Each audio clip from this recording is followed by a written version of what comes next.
He flushed out China, PRC, Beijing's intentions. And so how can we best describe and just lay out why this relationship matters to an average audience that doesn't follow the Western Hemisphere closely? And that's why I mentioned that paradoxically, the intense, somewhat toxic rhetoric about taking Panama Canal back. We give it to Panama. We didn't give it to China. All that stuff.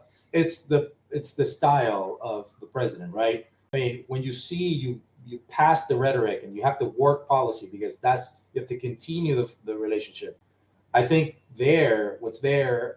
I mean, the rhetoric and the pressure flush out things like, for example, at some point, President Molino, and he did this before even Trump. He started thinking about this even before Trump was elected president, doing an audit on the concessions of the Chinese ports, the Hong Kong Bay, the company Hutchinson Ports. He wanted to do an audit because he knew that. And then what happened right after that? Because of the rhetoric, because of the U.S. pressure, President Trump indirectly, or maybe there's a strategy there.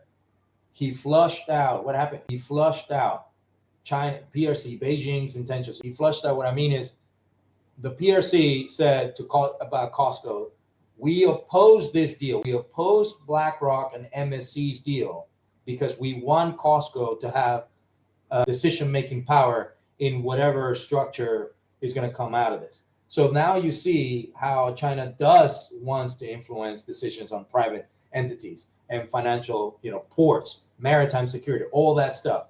What the President Molino did, he just went himself because he believes in institutions, he believes in the law, and challenge from the government. He challenged and filed a lawsuit in the Supreme Court of Panama to take the concession away, because we're not going to allow either Americans or Chinese to meddle with what we have inside